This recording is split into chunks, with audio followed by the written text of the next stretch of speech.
He is a top official at the Chicago Fire Department, and he's having a big impact on the next generation of first responders. And we're continuing to celebrate Hispanic Heritage Month tonight. WGN's Annabella Val has more on Francisco Velez. Many children see ambulances or fire engines, and it's the first thing they say they want to do when they grow up.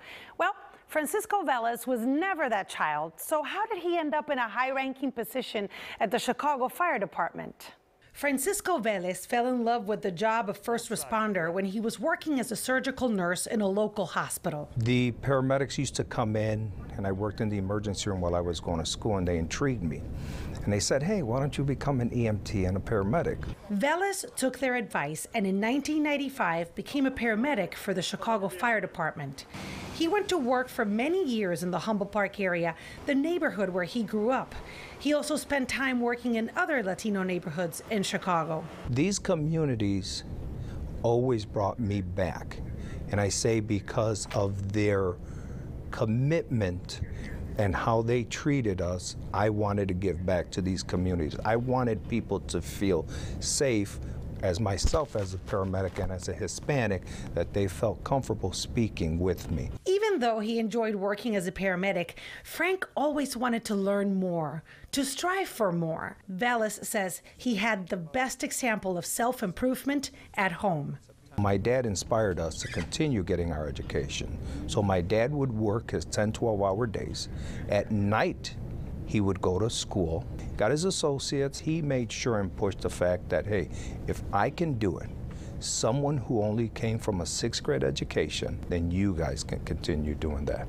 Frank went for better positions within the fire department and became part of the Department of Personnel, where he learned how to manage budgets and about hiring practices. Eventually, he was promoted to commander for the 1st Deputy Fire Commissioner, and he is now the 1st Deputy District Chief for Special Events Liaison. Smoke detectors save lives. I'm back in the community. I'm able to interact and I'm able to assist them and bring different programs that the department has to bring out to the community. He makes sure that the department continues to strive for a more diverse force. We're pushing the numbers of minorities to be greater onto the Chicago Fire Department and show them that they may have minor infractions, but then we can get over that and assist them. I was not an innocent child, but I was given the opportunity and the path by the leaders and the mentors on this department to show me that I can make it onto this job. Make it and succeed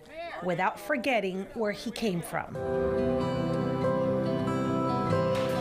After Hurricane Maria devastated his parents' island in 2017, Velez put together a team of Chicago firefighters who volunteered to fly to Puerto Rico with plenty of donations and equipment to participate in rescue missions. I will honestly have to say that it was one of the most humbling things that I've ever done, and I would do it all over again. And our firefighters took their vacation time to go out there. Chief Velez found his path to a better life in the Chicago Fire Department, and after 26 years, he works hard to make sure others like him follow in his footsteps. For those who are really enthusiastic and willing to want to change their life, there is a way to change your life, and it can be for the better for you. And I'm a perfect example of that. Chief Velez is extremely proud of his work as a lead instructor at the Chicago Police and Fire Training Program. This 2-year after-school program brings juniors and seniors from area high schools to train at the Police and Fire Department. Velez was instrumental in getting legislation approved so students who complete this training can take the state exam at age 18. If they pass, it allows them to work as paramedics in a private ambulance company. Annabella Val, WGN News.